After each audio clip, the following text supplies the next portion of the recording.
Bom, boa noite, pessoal. Eu sou Andréia Poiastro Pinheiro, sou a coordenadora atual do Núcleo de Humanidades Médicas, junto com a nossa vice-coordenadora Maria Angélica Antunes Nunes.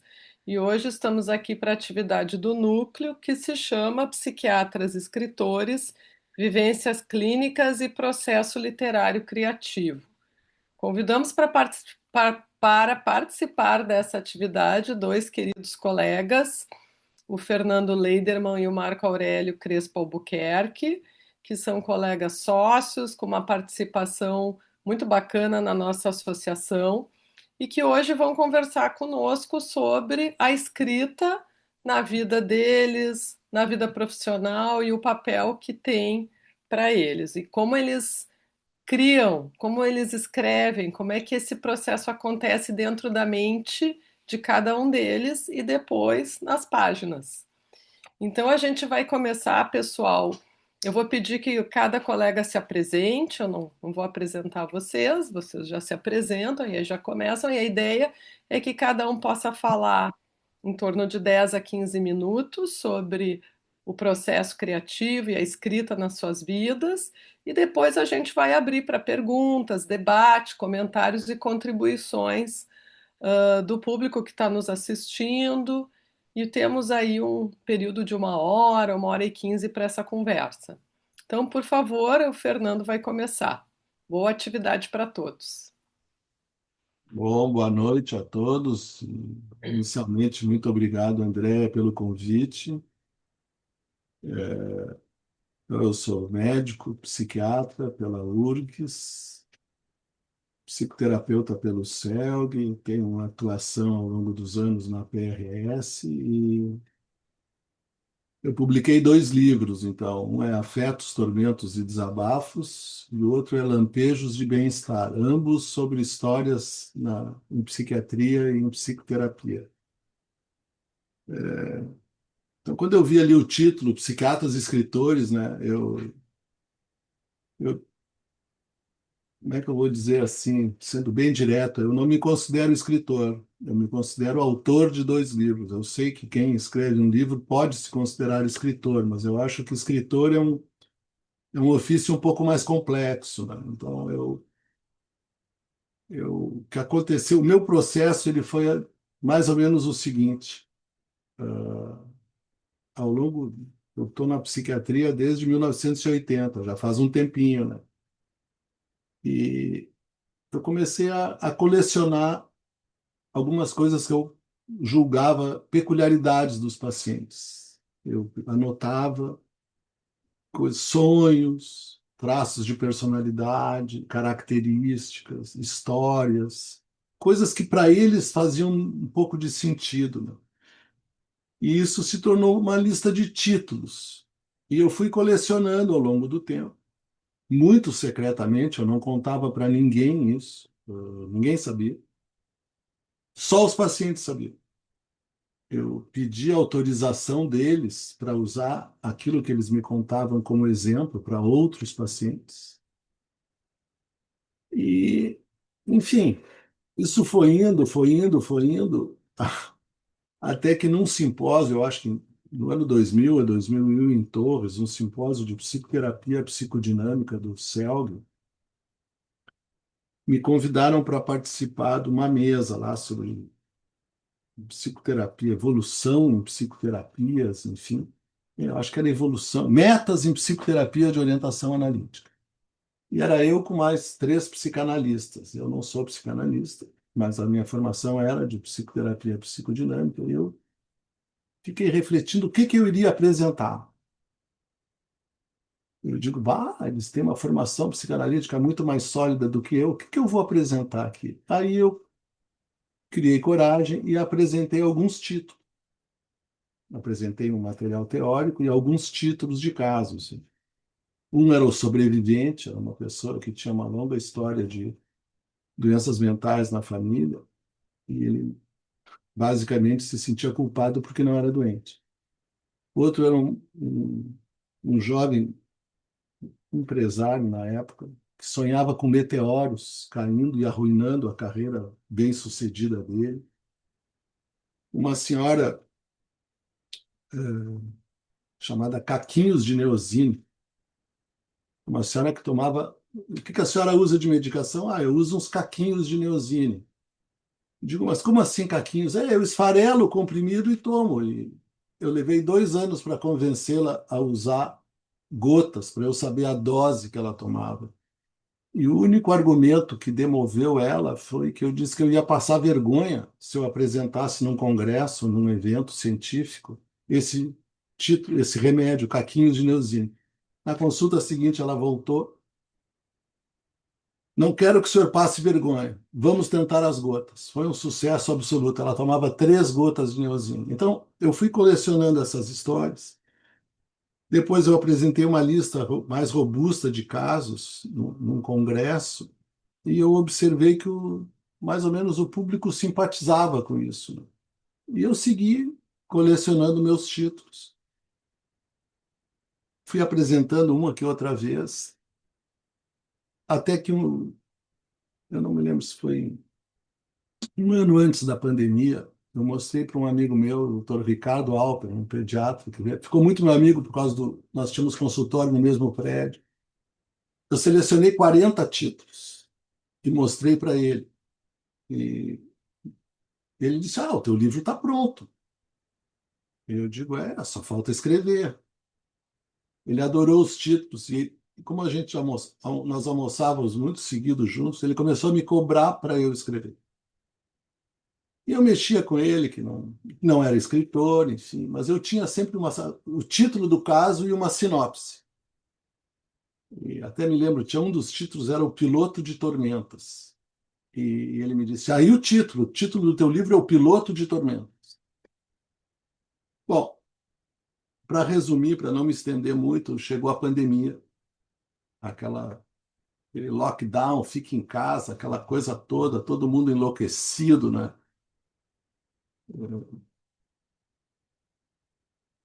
Eu comecei a escrever. Comecei a escrever, comecei a escrever.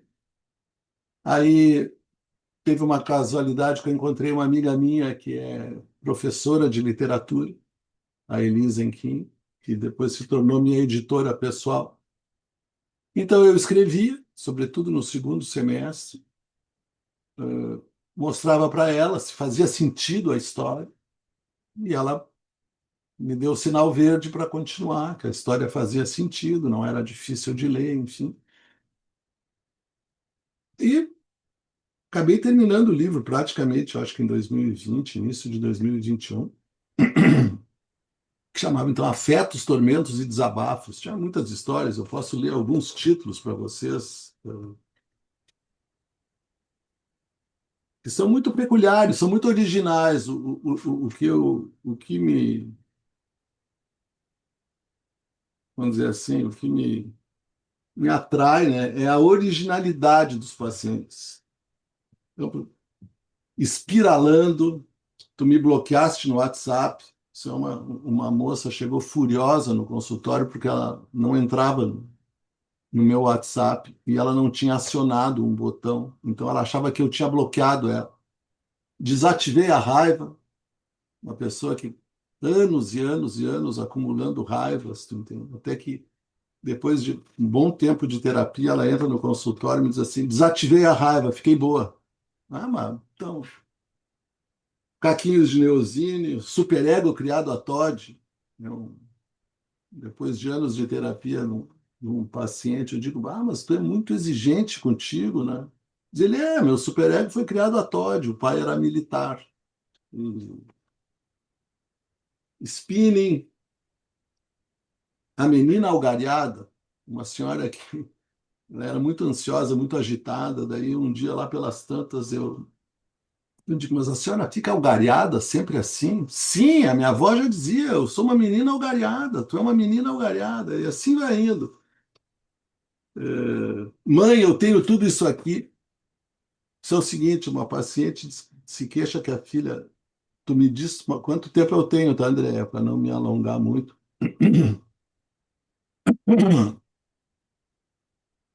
Ela se queixou que a filha, isso há muitos anos atrás, que a filha era desatenta, vivia dançando e não obedecia às ordens. Bom, para lá para cá eu suspeitei que ela tinha déficit de atenção e imprimi uma escala, uma escala antiga, né? Os critérios de Utah, um pesquisador muito antigo sobre déficit de atenção. Isso aí eu acho que ainda era início dos anos 90, né? Déficit de atenção não era como é hoje. E eu imprimi a escala e dei para ela. E aí, chega um dia, ela foi buscar a filha acho que devia estar com uns 10 anos, mais ou menos, com 9 anos. Foi buscar a filha na escola e ela disse: Mãe, eu tenho tudo isso aqui. Ela tinha esquecido a escala no banco de trás do carro. Então, é mais ou menos esse o processo, né? Aí eu fiquei muito contente, o livro saiu, uma distinção, a editora Artimed publicou o livro, né? Eu frequentava muito a livraria Artimed no início da carreira, ficava às vezes horas sentado estudando ali, lendo os livros. O seu Henrique era uma figura maravilhosa, sempre silencioso. Bom, aí saiu o primeiro livro, foi bem-vindo, assim, não. Evidentemente não foi um sucesso de público, mas também não foi uma vergonha, ele vendeu relativamente bem. E eu me animei a seguir escrevendo. E aí agora, então, em maio de 2025, saiu o segundo, que é Lampejos de Bem-Estar. E o título ele é inspirado num senhor que eu fui visitar na residência dele. Ele tinha tido um problema neurológico, estava com algumas sequelas, estava muito mais velhinho, tinha tido Covid, estava ruinzinho. Daí eu fui visitá-lo em casa e ele estava todo arrumadinho, bonitinho. Eu digo: como vai o senhor? Diz ele: Fernando, agora eu só tenho lampejos de bem-estar. A qualidade de vida tinha diminuído. Então, tem títulos também. Vamos ver se eu leio alguns interessantes. Tem textos curtos, né? Tem textos longos, tem textos médios. Paisagem marrom, uma pessoa voltou no tempo da enchente e disse: doutor Fernando, a paisagem está marrom. Estou em Roma, isso é um recado que uma paciente me deixou, é uma paciente com pânico, que foi um trabalhão tratar porque não aceitava tomar remédio, tinha medo dos remédios. Os pacientes às vezes têm medo dos remédios. Eu fui de gota em gota da fluoxetina na época. Quando chegou em 10 gotas, ela não ia nem no supermercado. De Roma, ela me ligou. Deixa eu ver aqui. Lápis, um paciente que teve Covid e me liga e diz assim: doutor Fernando, eu estou com lápis. Lápis? É, eu estou com lápis. Como assim? Eu pensei logo, deve ser lapso, né? Mais de 70 anos teve Covid. E eu digo: mas não seria lapso? Isso mesmo, lapso. Eu não lembro das coisas. Bom, ele teve aquele fog, né, que a Covid dá. Então, tem a lupa do porquê. Lá pelas tantas, uma terapia, uma moça jovem, eu digo: mas ela, ela tomava, não sei, acho que um desses inibidores da serotonina há uns 10 anos e ninguém se animava a tirar. Tinha alguns médicos na família e ela não precisava mais tomar. Daí eu digo: mas por que que tu acha que tu fica assim tão preocupada? É que eu tenho a lupa do porquê, eu tenho que saber o porquê de tudo. Então, é mais ou menos nessa linha aí a minha inspiração, né? Teve na Covid um jovem médico, plantonista de UTI, que disse: nunca vi tantos atestados de óbito, né? Muita gente morrendo, né? Então, é, um outro muito interessante, que é O Prazer da Tragada. Um senhor está no fim da vida, está no hospital e ele só pede um cigarrinho, só quer que dê um cigarrinho para ele. E claro que não dão o cigarrinho para ele. Daí até que um dia a filha diz assim: mas fica uma coisa, por que que tu quer um cigarrinho? Pelo prazer da tragada. E ele faz assim com a mão. Tem uma outra história de um senhor que também estava para morrer, chamado Suspende o Pedido. Esse é muito, muito bacana, porque ele estava acompanhado da filha, que é da área da medicina, e ele solicitando para ela que ela ajudasse ele a ir embora. Minha filha, o pai tem um pedido para te fazer. E ela dizendo: olha, não dá, calma, vai virar o ano 2000, tu quer tanto ver o ano 2000, afinal de contas amanhã tem Grenal, uma coisa assim. Eu não vou te ajudar nisso, mas vamos conversar de novo. Daí ele acorda no dia seguinte, talvez por causa dos remédios: minha filha, eu sonhei ou nós conversamos? Nós conversamos, pai. Suspende o pedido. Se animou, mandou suspender o pedido. Então, eu me inspiro basicamente na colocação da André, já vou terminar, nesse cotidiano do consultório. Então, tem muitas histórias assim, bem-humoradas, outras mais tristes, tem umas curtinhas, né? Quase haikai, assim. E acho que era isso. Então, já estou mais ou menos próximo da metade do terceiro livro, ou seja, eu tenho muitos títulos. Eu tenho uma coleção de títulos. O último, talvez para encerrar aqui, chama-se Um Senhor que me procurou com um quadro depressivo, com ideias de ruína, um homem muito inteligente, muito acima da média. Melhorou bem, assim, saiu das ideias de ruína com uma medicação, mas ele faz terapia, gosta da terapia. E aí chega, senta na poltrona e diz assim: Fernando, você é a luz no fim do túnel. Eu digo: opa, luz no fim do túnel, porque daí eu me levanto e anoto e já peço autorização para escrever. Todos eles sabem, né? Eu digo: mas como assim? Isso é porque o senhor melhorou? Daí ele diz assim: não, é que a gente sai do elevador, tem um corredor enorme do elevador até a minha sala. É escuro e lá debaixo da tua sala tem uma luzinha, é a luz no fim do túnel. E eu achando que era a terapia que tinha melhorado ele. Então, fica muito bem humorado, é uma coisa muito bem-vinda pelos pacientes, facilita muito o insight e me ajuda a escrever. Então, eu procuro ter, claro, um tratamento de uma certa leveza, bom humor, né? Então, era isso. Acho que, acho que deu 15 minutos. Deu certinho. Que legal, Fernando. E como a gente vai ouvir o Marco agora, mas como ficou claro assim o quanto também o processo de escrita e dessa tua vivência clínica foi terapêutico para ti na pandemia, né? Muito E, terapêutico. e guarda um pouquinho das tuas histórias aí, que eu vi que tem muitas para depois o Muitos. debate, né? Tá bom, tem história não falta. Tu desse um aperitivo aí para nós, né? Mas vamos ouvir o Marco. Antes de falar do Marco, eu queria só fazer um comentário que é bom, temos muitos psiquiatras escritores, né? Muito consagrados aqui, né? O nosso colega Celso Gutfreund, que é um escritor de destaque na cena literária nacional, mas temos muitos colegas psiquiatras escrevendo. Claro, a gente não pôde convidar todos, mas vocês representam aí. Juarez, o Marco. Juarez Cruz. Isso, Juarez Guedes Cruz, então, vai. Me lembrem aí, porque eu não vou lembrar o nome de todo mundo, mas agora vamos ouvir o Marco. Tá contigo a bola. Bom, queria te agradecer o convite também, André. Foi sempre um prazer, e ainda mais conversar contigo, com o Fernando e com o pessoal que a gente não está vendo aqui na live, mas que deve estar por aí escutando, né? Eu sou um médico psiquiatra, psicanalista, né? Me formei na Federal de Pelotas, né? E depois fiz a formação em psiquiatria na Fundação Mário Martins, depois fiz a formação analítica na Sociedade Brasileira de Psicanálise de Porto Alegre, onde eu sou analista de data, né?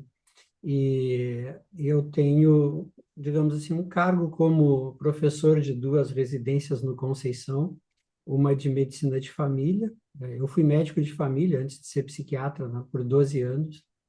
Então, eu sou preceptor da medicina de família lá faz uns 40 anos, mais ou menos, né?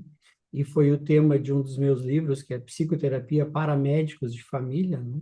Que é justamente uma coletânea de todas as aulas que eu dei, de tudo que se discutiu, enfim, né? E também na residência de psiquiatria, né? Do Conceição, onde eu dou seminários, né, de psicoterapia. E a minha história com a escrita, na verdade, eu diria que antes de começar com a escrita, ela começa com a escuta, né? E a primeira pessoa que eu escutei na vida contando histórias foi a minha avó. Ah, Até a época de entrar no colégio, eu morei numa fazenda em Camaquã, meus pais tinham uma fazenda no interior de Camaquã, e eu me lembro da minha avó, nas noites de inverno, contando histórias, né, para nós na cozinha, né, à beira do fogão de lenha. E ela tinha um talento muito grande para contar histórias, né? Então ela contava a história da mula sem cabeça, contava a história da salamanca do Jaral, né? Eu acho que ela pegava emprestado algumas das histórias do J. Simões Lopes Neto, né? E conhecia muitas histórias, então aquilo rendia, assim, e eu me lembro que eu gostava muito disso, né? Ou então, no verão, a gente sentava na varanda da fazenda, né? E aí acendia, assim, um fogo com folhas de eucalipto verde para espantar os mosquitos, né? E aí a minha avó sentava ali numa cadeira de balanço dela e contava histórias, né? Então, o meu primeiro encanto com histórias foi ouvindo as histórias da minha avó, né? Hoje a minha profissão é ouvir histórias, né? Dos pacientes, né? Então, é aquilo que a gente sabe na psiquiatria, na psicanálise, né? De que o passado é prólogo, né? Que é uma das leis da psicodinâmica, né? Tudo que a gente é na vida adulta, em algum momento já foi lá no passado, né? Então, por aí começou a minha história de ouvir histórias e gostar de histórias, né? Gostar de ouvir histórias, gostar de conhecer histórias, né? E, e aí, como eu estava dizendo, criado numa fazenda, né? A minha mãe tinha uma amiga que era professora primária em Porto Alegre e passava as férias lá de verão com a gente na fazenda, né? Naquele tempo, as férias tinham 3 meses, né? E aí ela me alfabetizou na fazenda. Na verdade, quando eu entrei no colégio, eu já entrei no segundo ano, porque eu já estava alfabetizado, já fazia as 4 operações e tal, né? E eu me lembro que com 8 anos, mais ou menos, 8 anos de idade, eu acho que eu estava já no terceiro ano do primário naquela época, né?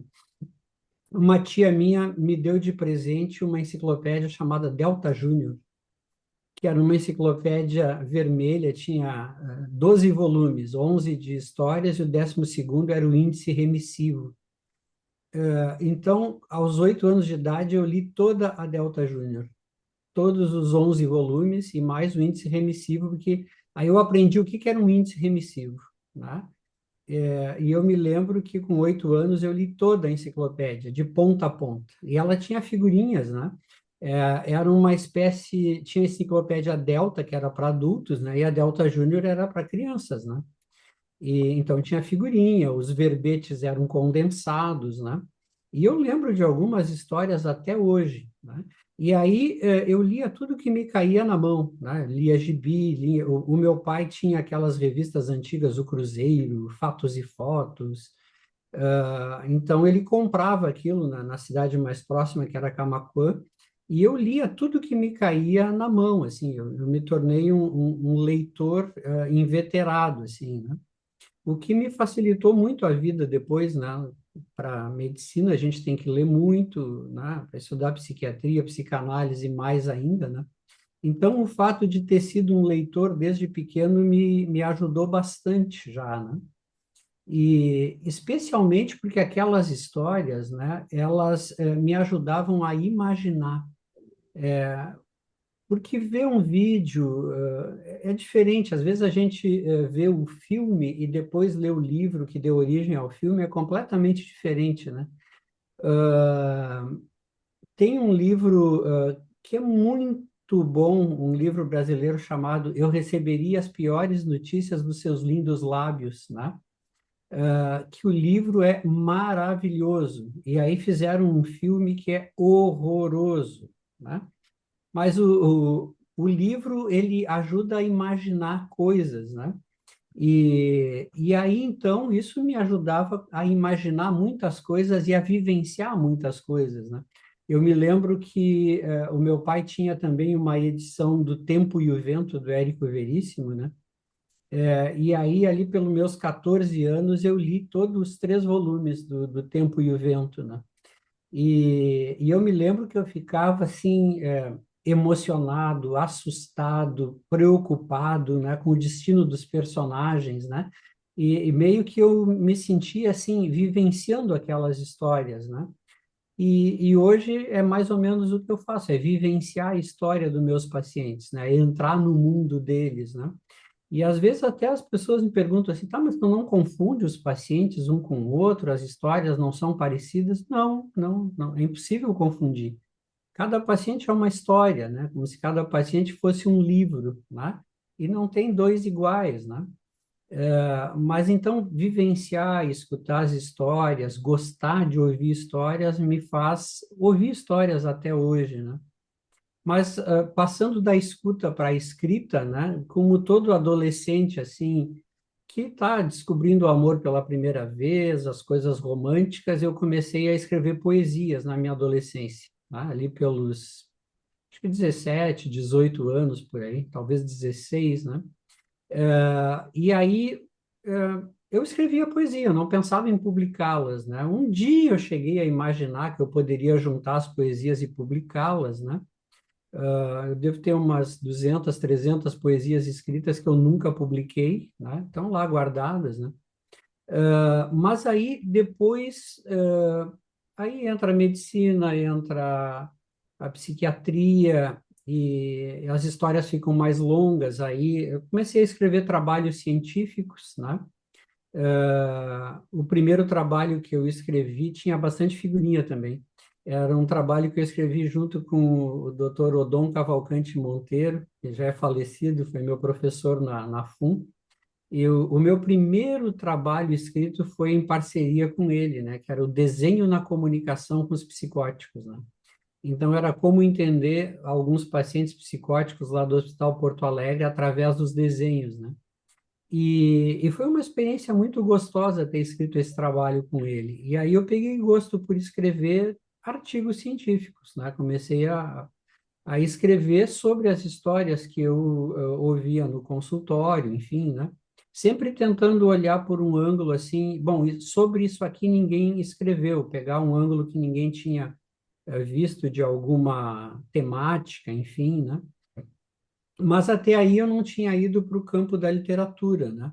Mas um amigo meu, eu sou padrinho do filho mais novo dele, um dia ele escrevia contos, né? E aí um dia ele me disse, olha, eu estou fazendo uma oficina de escrita criativa com o Pedro Gonzaga, eu não gostaria de participar, ele é muito bacana, né? Eu digo, tu vai? Eu vou toda segunda-feira lá de noite e tal.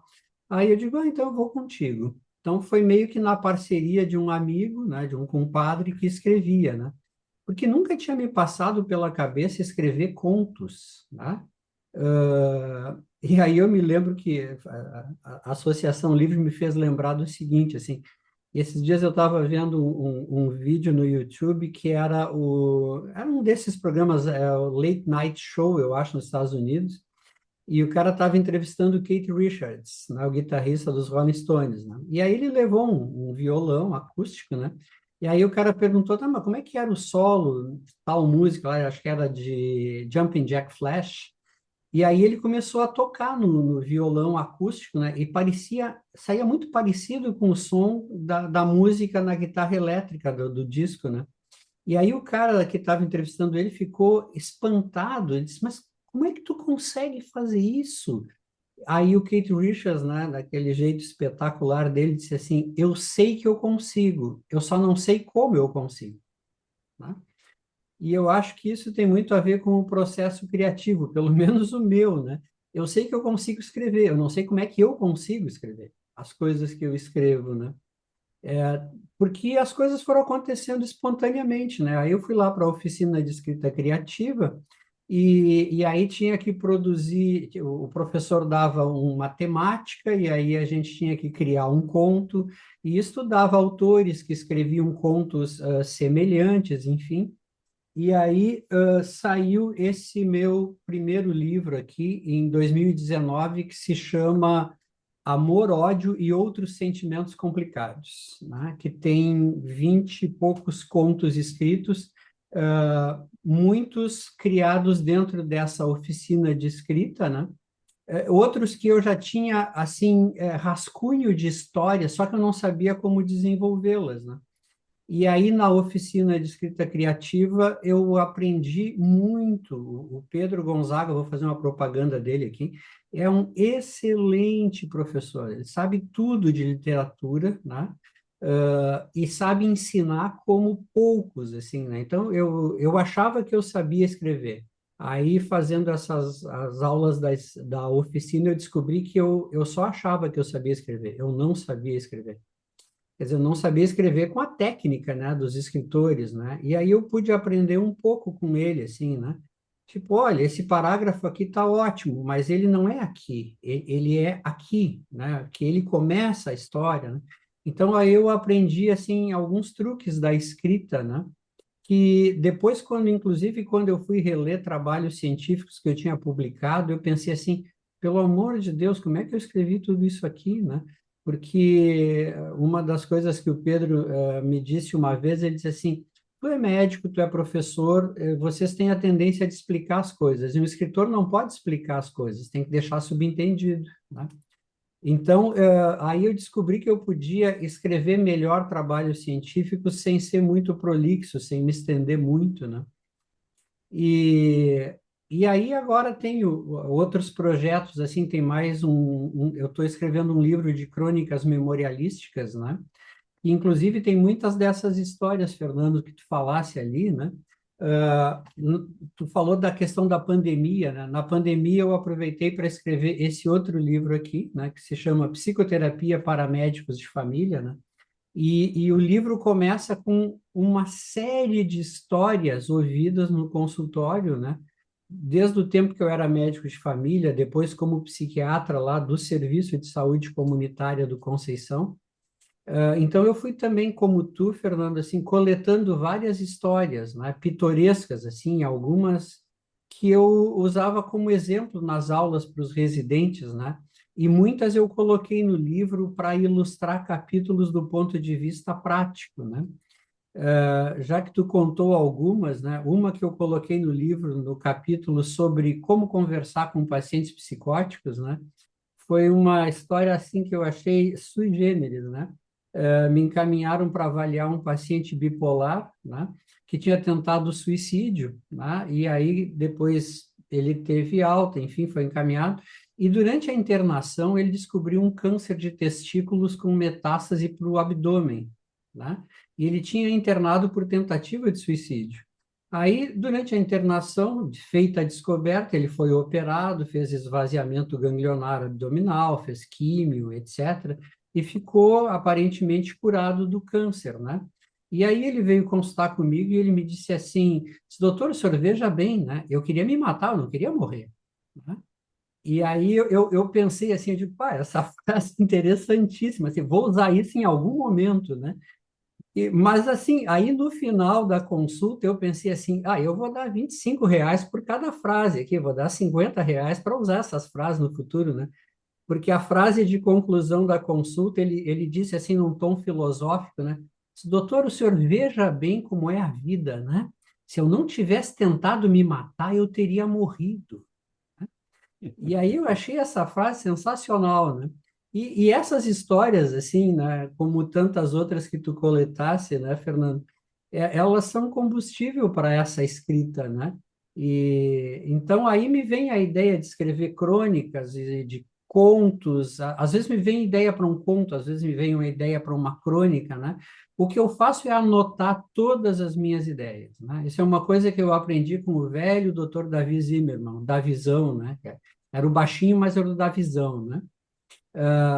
Eu me lembro que uma vez ele disse assim: tudo que vocês tiverem vontade de escrever, que vocês pensarem, escreve num papelzinho e guarda no bolso. Eu ando com meu bolso cheio de papeizinhos, de histórias que eu vou desenvolver depois, trabalhos que eu vou desenvolver depois, né?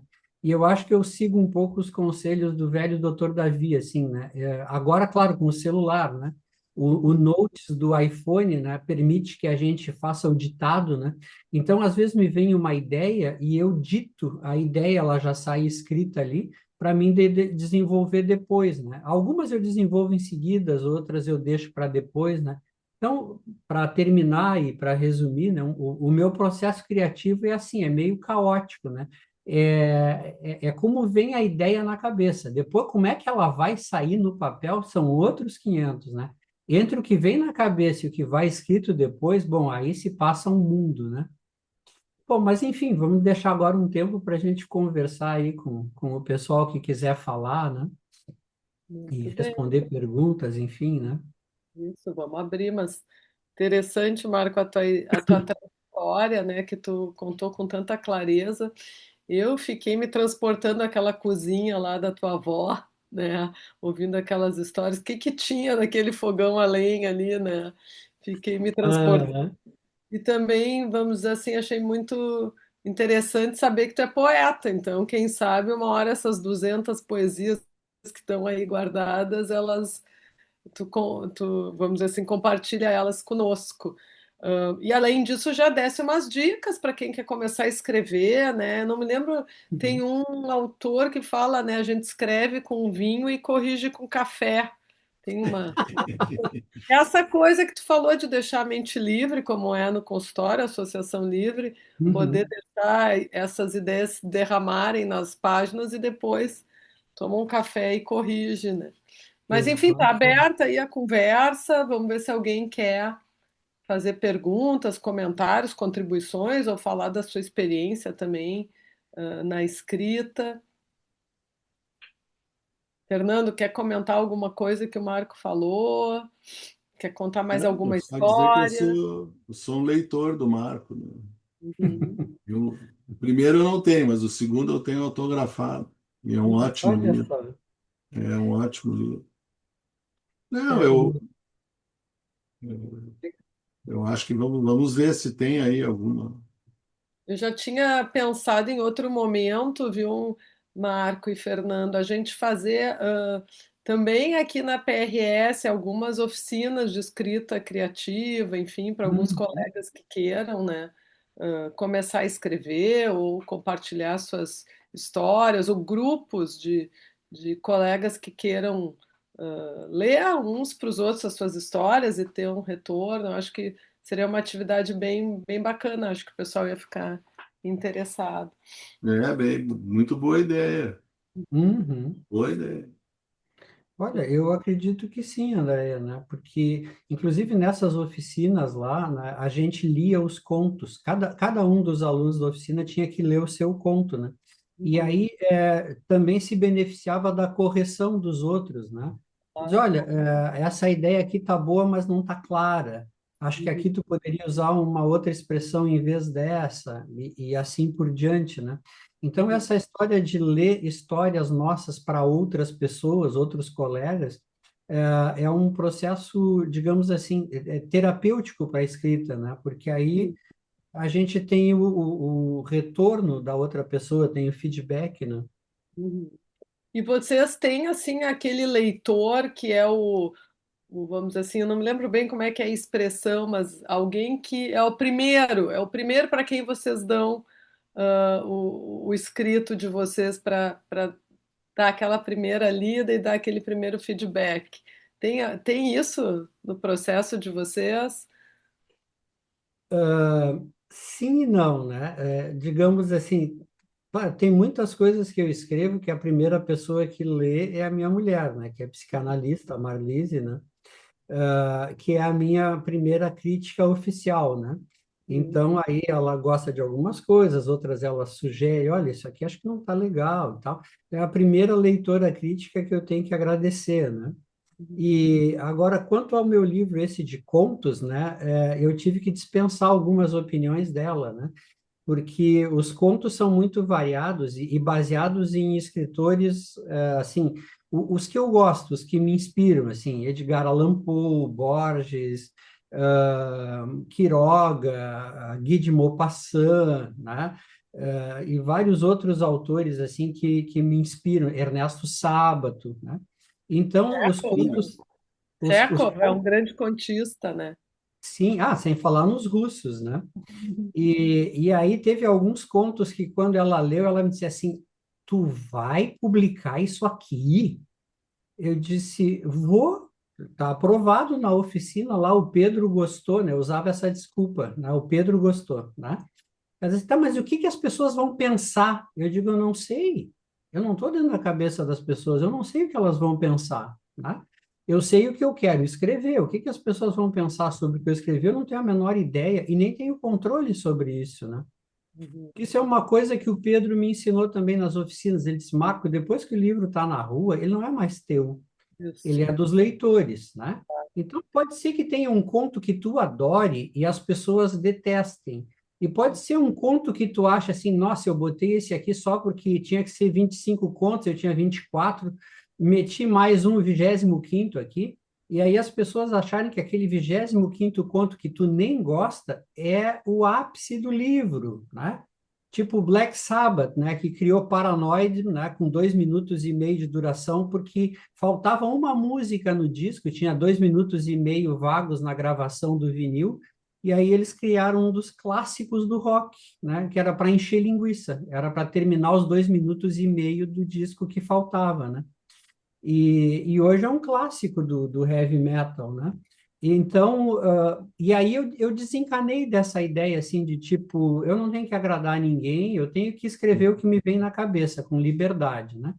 E aí então a Marlice às vezes ficava escandalizada, assim, mas tu vai publicar isso aqui? Eu digo, vou. O Pedro gostou, tá? Então, se Isso o me Pedro Aliás, gostou, vai. O Pedro participou de um evento aí, acho que há uns 2 anos atrás, eu assisti, ou mais, nesse Sim, mesmo núcleo de humanidades médicas. Ele deu. Poderia ser uma boa ideia ele fazer uma oficina com a PRS, né? eu sugeriria o Não, nome dele.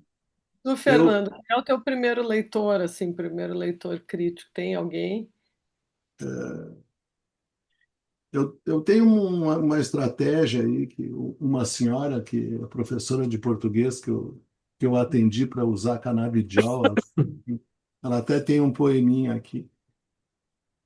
E ela me disse: Não, tu é escritor, Fernando, mas tu é inseguro, por isso que tu mostra para várias pessoas. Eu tenho uma estratégia de mostrar um ou dois textos, né, para algumas pessoas que são pertinentes, então, que me sugerem coisas. Alguns me sugerem algumas.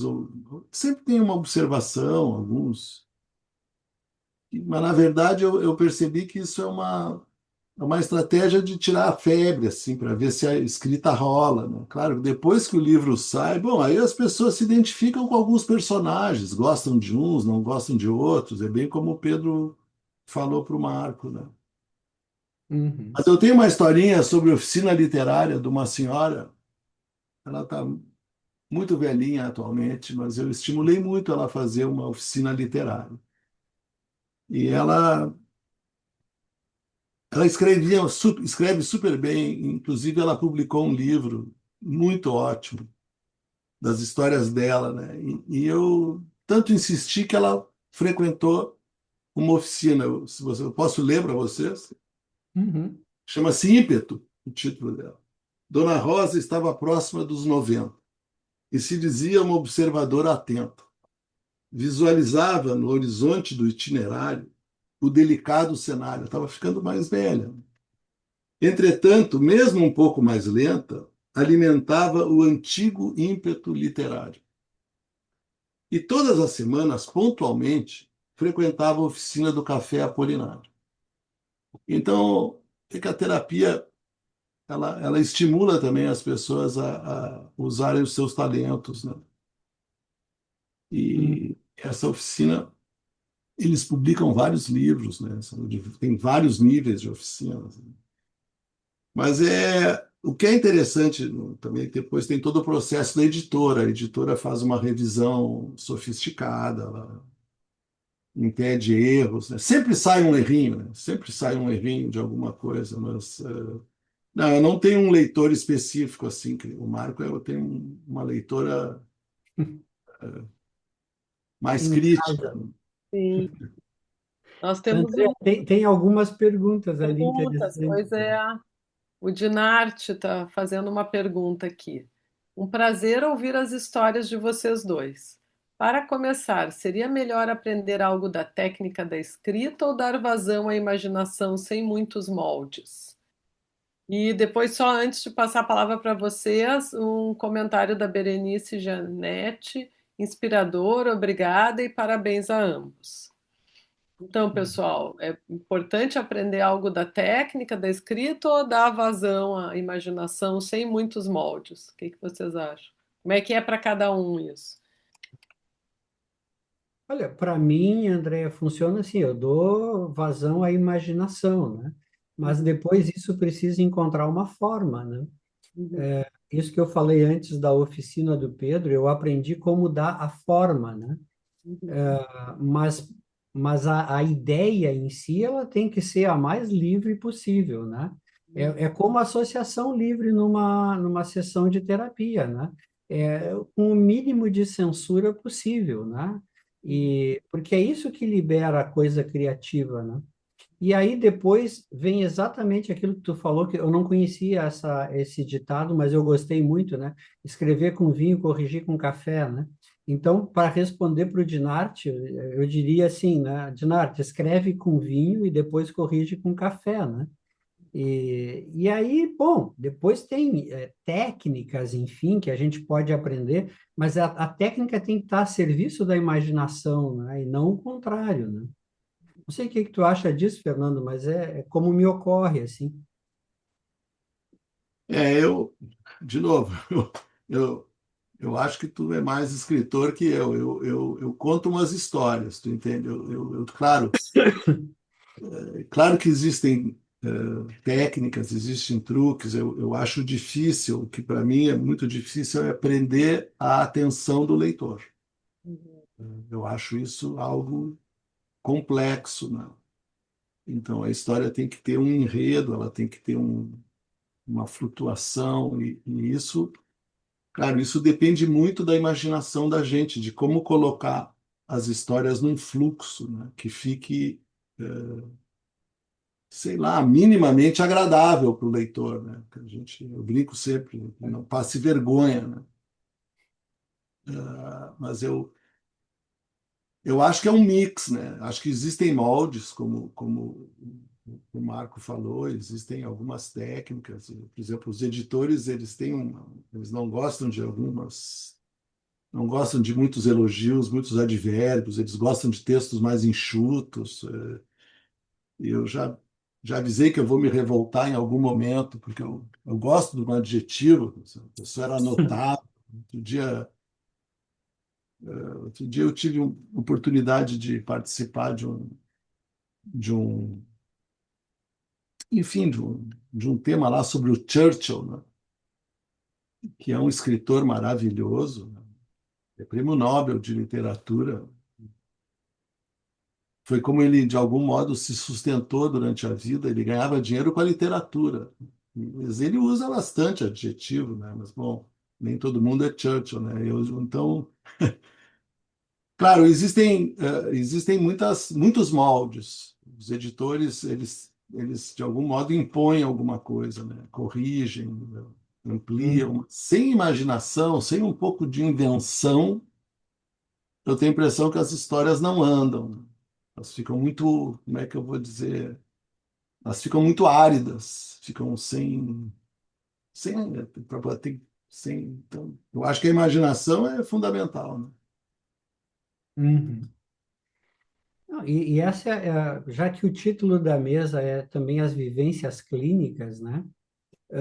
Tem uma história que eu conto para os residentes que eu acho que casa as duas coisas, assim, com a literatura e a vivência clínica, assim, né? E como a gente, às vezes, tem que inventar na clínica, né?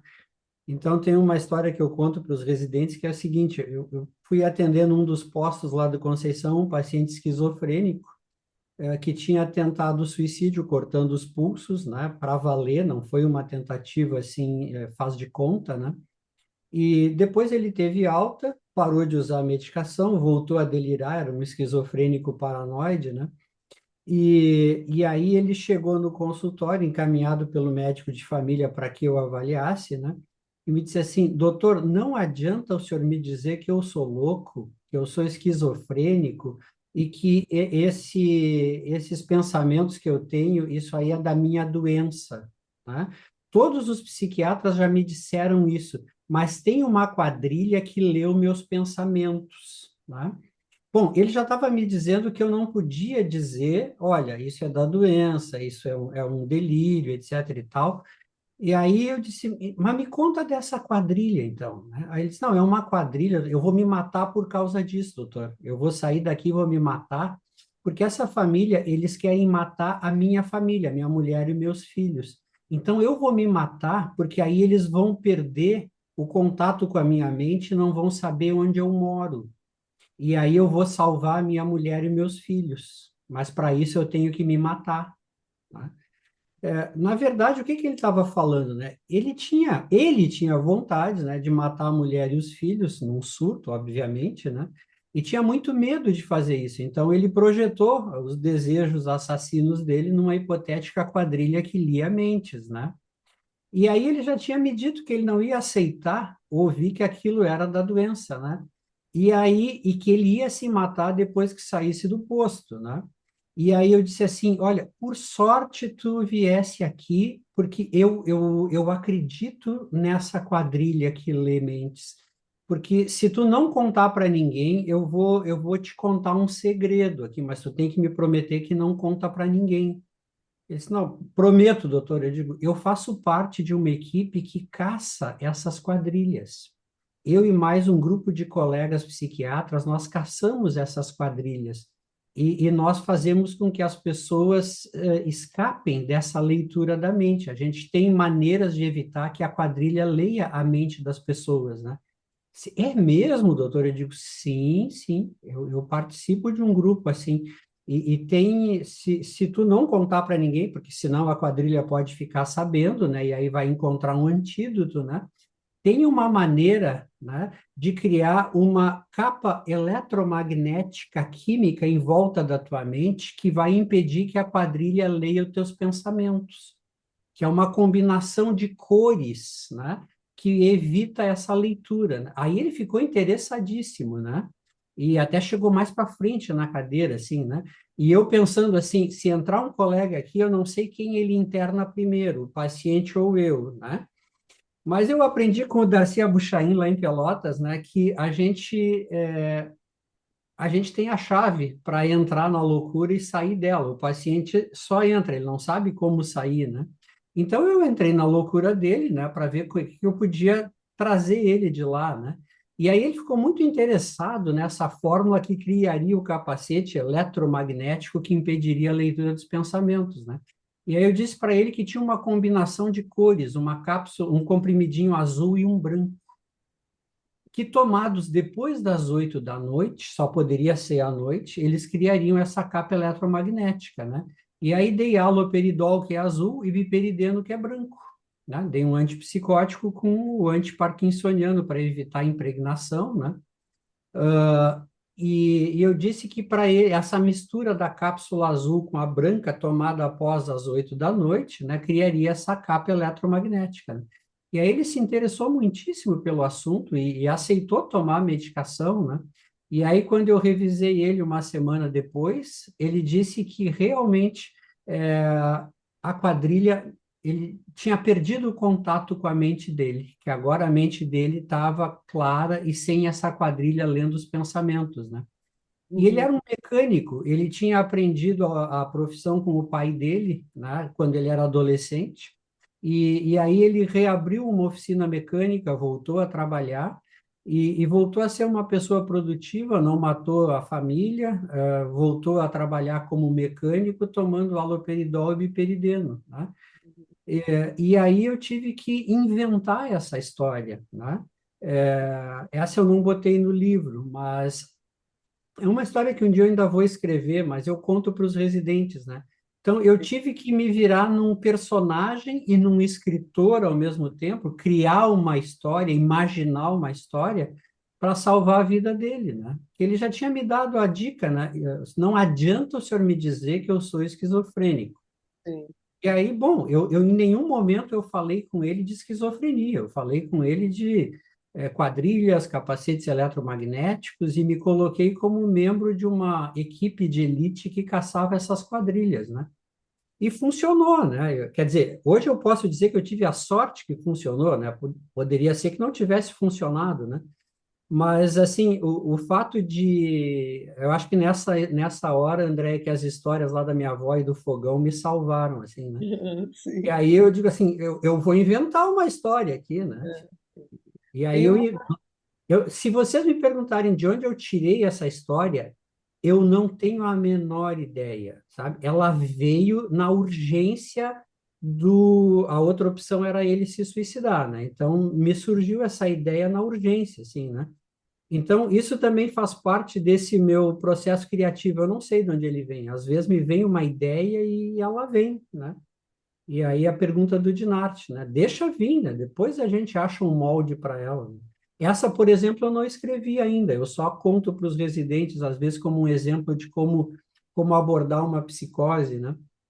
Mas, enfim, só para juntar um pouco o título da nossa conversa, que era também as vivências clínicas, né? Tem uma pergunta aqui, pessoal. O Gilberto Brofman. Parabenizo os colegas pela ousadia e coragem de sair das quatro linhas da psiquiatria para incursionar pela literatura. Fugindo um pouco do tema central, pergunto o que vocês acham daquela antiga questão que correlaciona criatividade e loucura. A tua resposta anterior já, né, já a Tá. criatividade do psiquiatra, né, a loucura do paciente ou de quem que é a criatividade, de quem que é a loucura, né?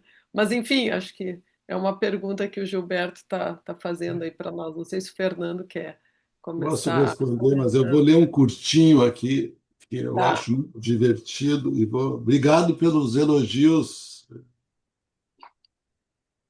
vamos lá. Genérico, olha só. Esse é um paciente muito espirituoso, que é meu paciente há muitos anos. Ele tinha síndrome do pânico, não conseguia andar de avião também. Síndrome do pânico é uma coisa ótima porque todos se curam, né? Se não se curou, ou o diagnóstico está errado, ou o tratamento está errado. Então, só deixa, página 90, é mais ou menos assim, ó. Genérico. O louco bom não fica bom. O louco que fica bom é um louco genérico. Então, quer dizer, todo mundo tem um pouco de loucura, né? Eu achei muito legal a história que o Marco contou. Me lembrei dos tempos do São Pedro, em que a gente dormia numa unidade. Não me lembro se eram, acho que eram 60 pacientes, 30 mulheres e 30 homens, e nós, plantonistas, dormíamos lá dentro. E tinha que manejar os psicóticos em surto. E os professores nos ensinavam vários truques, né? Como manejo firme, amigável, respeito. Mas tinha que usar muita criatividade. Então, claro, tem muitos exemplos de loucura e criatividade. Me vem a história da mente brilhante, do John Nash, né, que é um matemático brilhante. Outro dia eu revi um filme sobre xadrez. Tem muitos enxadristas que enlouquecem. Então, Uhum. o limite é tênue, né? Mas tem os livros da, da Kay Jameson, né? Que uma mente inquieta. Ela era uma bipolar clássica, né? Que é um livro que me ajudou muito a entender melhor a mente dos bipolares, e uma pessoa extremamente capaz, mas num surto, né? Num episódio de aceleração, a pessoa fica louca, né?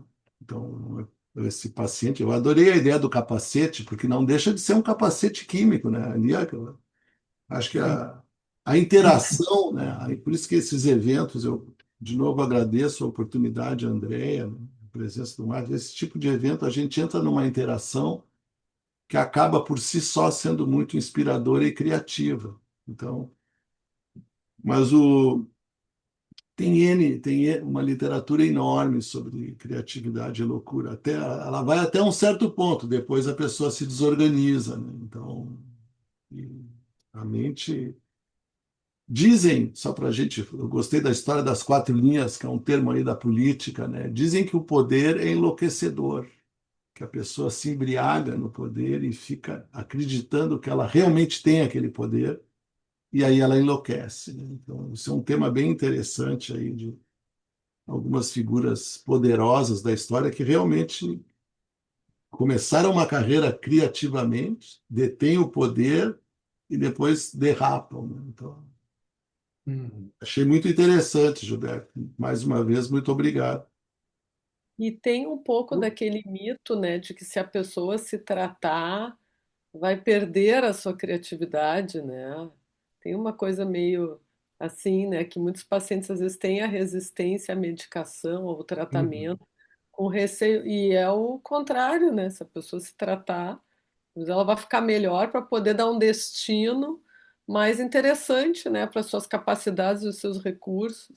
Mas enfim, só um Sem comentário. dúvida, me lembrei do caso clássico, é o Van Gogh, né? Eu- Até Uhum. hoje é indiscutível a doença dele. Eu acho que é um mito, concordo contigo. Eu acho que é um. Só se o tratamento for assim, uma TCC muito rígida que enquadre a pessoa, né? Claro. Mas eu vou aproveitar para responder a pergunta do Gil também. O Gil é um grande e querido amigo, né? E então, Gil, assim, ó, no mês, nós estamos em agosto, né? No mês passado, teve uma atividade da Brasileira que eu apresentei um trabalho chamado Literatura e Fantasia Inconsciente, uma interface entre a criatividade e a loucura, né? Depois eu te mando, tá, Gil? Pode deixar. Mas aí eu Também quero. também quer. Ah, ótimo. Depois eu posso. André, eu posso te mandar também, disponibilizar depois para quem se interessar, tá? Tá, Tô dentro, tô combinado. dentro. Tá, Combinado. valeu, Fernando. Ficha 2, ficha 2, né? E aí eu cito diversos escritores, né, que supostamente eram muito loucos e muito criativos, né? O Quiroga era muito louco e muito criativo, o Marquês de Sade, né? Thomas de Quincey, que é um autor que poucos conhecem, mas inspirou Edgar Allan Poe, inspirou Borges, né? E ele escreveu um livro chamado Do Assassinato como uma das Belas Artes, né? Que é num tom irônico, assim, né? Um escritor inglês do século XIX, eu acho. E o Bukowski, por exemplo, né? Bukowski era um cara maluquíssimo, né? Alcoolista, doido de pedra, né? Mas um cara com uma sensibilidade fantástica, né? Até tem um poema dele que eu coloquei nesse trabalho que é bem curtinho, eu acho. Posso ler aqui? Olha, Um poema do Bukowski, né? Bukowski era um cara absolutamente malucão, assim, a gente diria que seria tipo um border hoje em dia, sei lá, maníaco, botaria ele em alguma caixinha dessas, né? Mas olha só o que esse cara escreveu, olha a sensibilidade oculta dentro daquela casca grossa, assim. Ele escreveu um trabalho, aliás, uma poesia chamada O Pássaro Azul. E essa poesia do Bukowski diz assim, ó: há um pássaro azul no meu coração que quer sair, mas eu sou demasiado esperto, só o deixo sair à noite. Por vezes, quando todos estão a dormir, digo-lhe: eu sei que estás aí, por isso não estejas triste. Depois coloco-o de volta, mas ele canta pouco lá dentro. Não o deixei morrer de todo, e dormimos juntos, assim como o nosso pacto secreto. E é bom o suficiente para fazer um homem chorar, mas eu não choro. E tu? Eu acho essa poesia maravilhosa, né? E tu pensa assim, puxa, parece que não foi o Bukowski que escreveu, mas foi, né? Então, assim, esse mito, eu concordo com o que o Fernando falou, né? Eu acho que até assim, ah, bom, tem um caso clássico, né, de uma pessoa que não perdeu a criatividade quando se analisou, que foi Rachmaninoff, né? Aquele músico, né? Ele se analisou e não passou a tocar mal depois que se analisou, pelo contrário, né? Então, eu acho que nem toda loucura é criativa e nem toda criatividade é louca, né? Mas há ali uma zona cinza, uma interface, assim, porque a gente tem que ser um pouco louco para escrever, né? Eu e o Fernando podemos dizer aqui em público que nós somos um pouco doidos para escrever. Eu também concordo contigo, Fernando. Eu não me acho um escritor, eu escrevo coisas, né? Mas a gente tem que ser um pouco doido para ter coragem de publicar isso, né? Porque depois está publicado, tu escreveu isso aí, né? Sim, eu escrevi, agora azar. Então a gente tem que ser um pouco doido para escrever, para se expor. Aliás, esse é um troço maluco, né? Que quando eu fui fazer a primeira entrevista para a formação analítica, né? Eu fui fazer uma entrevista de avaliação, né, com um psicanalista, vamos dizer assim, à moda antiga, né?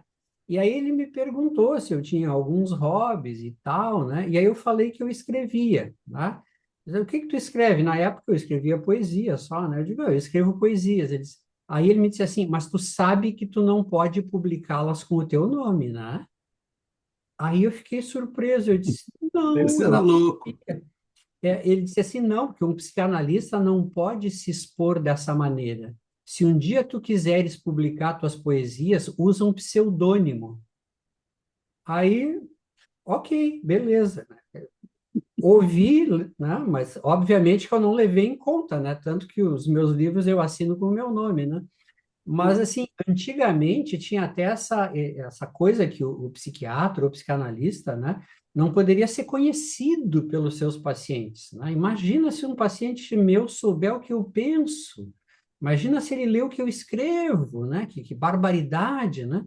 E é bobagem, né? Nós somos seres humanos antes de mais nada, né? Sim. Pessoal, estamos mais para o final, assim, não sei o que que vocês acham, mais algum, vamos até as 21h45, Pode ser, pode os ser. minutos Acho que finais. fica de bom tamanho, né? Acho que fica Para de... mim tá ótimo. Quem sabe cada um quer falar algumas palavras finais, alguns comentários. Fernando, o que que tu sugere, Fernando, para os colegas que querem começar a escrever sobre as suas histórias? Tem uma dica, ou como é que tu motivaria as pessoas? Porque são tantas histórias ricas que a gente vivencia com os nossos pacientes, né? Vocês deram um destino bacana para elas. Tem alguma palavra de estímulo, assim, se tu pudesse dar um conselho para quem quer começar a escrever, por onde? Pois é, não, Pergunta eu acho muito capciosa. difícil, eu acho muito difícil escrever, vamos dizer assim, o que eu observo, uma vez eu acho que foi no Jorge Amado que eu li, que depois que tu começa a escrever e se cria um personagem, né? Esse personagem ele tem um pouco de vida própria. Então ele se expande assim, sabe? Não fica tão, claro, meus textos eles são todos inspirados na vida real. Todos têm alguns autobiográficos, né? Mas eles, poucos, a maioria são dos pacientes. Agora o personagem, o que é legal é que eu não sei porque umas histórias saem e outras histórias não saem. Então, algumas histórias ganham vida própria e tu senta e em pouco tempo sai uma história super legal. Fica redondinha, assim, tu tem segurança que tá legal. E outras vezes tu tem que trabalhar mais a história. Não é tão simples. Então, e depende, né? Depende da inspiração. Vinho ajuda, mas eu, se eu pudesse dar um conselho, vamos dizer assim, eu adorei esse psicanalista aí. Eu me lembro quando eu fiz uma entrevista para entrar na psiquiatria. Uma entrevista demorou 1h30. Eu pensei, rodei, rodei. O cara perguntou até os livros que eu tinha gostado, né? E a outra entrevista demorou 30 minutos. Aí eu pensei, esses psiquiatras são muito loucos. Não tem a menor lógica uma durar 1 hora e meia e a outra 30 minutos. Bom, felizmente eu passei, mas eu tenho a impressão que existem vários aspectos para a gente publicar. Claro, eu me considero um certo atrevimento por não ser escritor. Os escritores, eles são, aí é um pouco diferente, né? Aquilo vira um ofício. Mas todo mundo, de um jeito ou de outro, então o Marco escreve poesia desde a adolescência, né? Ele é um leitor. Claro, isso ajuda muito a gente a se expor, ter uma bagagem intelectual razoável, né? Mas se eu pudesse dar um conselho, que não é o forte, escreva, publique, mostre, corrija, faça oficina, sei lá, encaminha para o Marco olhar, né? Eu não sou um bom revisor. Mas aí, o que que acontece? Aí uma coisa puxa a outra, daí as pessoas pedem para você escrever alguma coisa. Então, a PRS uma vez lá me pediu para escrever. Na época, eu escrevi alguns artigos para Zero Hora também, né? E umas coisas sobre saúde mental. Na pandemia, eu ficava bravo com o pessoal anti-vacina. Então, se eu botava um artigo com muita raiva, eles não publicavam. Eu aprendi rápido. Se estava muito raivoso, então eu tenho que depurar o texto, né? Eu acho que esse eu cheguei na palavra. É preciso depurar os textos. Uhum. É isso. É. Bom, e agradecer então aqui a oportunidade do Núcleo de Humanidades Médicas, né, André? Uma oportunidade da gente mostrar também o nosso trabalho através da literatura, né? Eu queria agradecer também o teu convite, André, e eu acho que esse nome que foi escolhido, Humanidades Médicas, é um nome fantástico, né? Porque é disso que se trata, né? É sobre humanidades, né? Seres humanos tratando e ajudando outros seres humanos, né? E já tinha o poeta Terêncio lá em Roma que dizia assim, nada do que é humano me é estranho, né? Então, esse nome, Humanidades Médicas, eu acho que caiu como uma luva, né?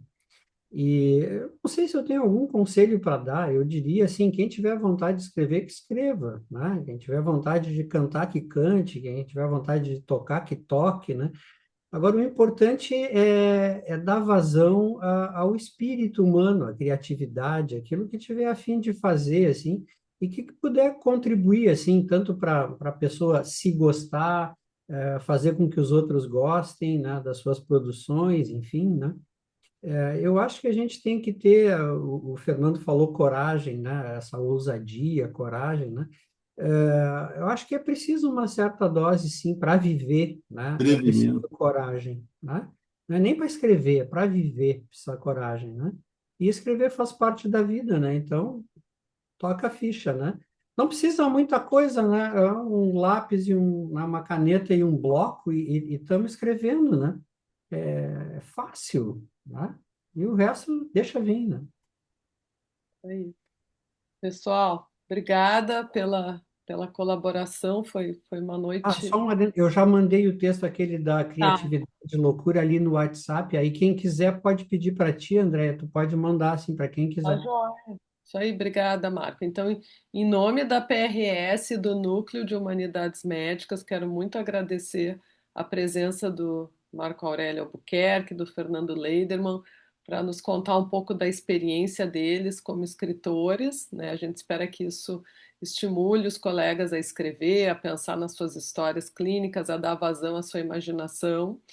Lembrando vocês que o Núcleo de Humanidades Médicas vai programar uma segunda atividade para esse ano ainda, que vai se relacionar um pouco mais com a história da psiquiatria no Rio Grande do Sul, mas é surpresa, a gente vai avisar depois.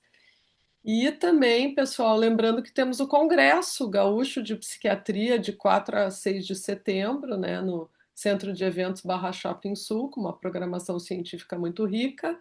Então, esperamos todos vocês por lá. Muito obrigada a presença também dos colegas que participaram, fizeram perguntas e contribuições. Agradeço novamente, uma boa noite para todos e até a próxima. Tchau, pessoal. Tchau, boa Tchau, boa noite. Tchau. noite. Tchau, até.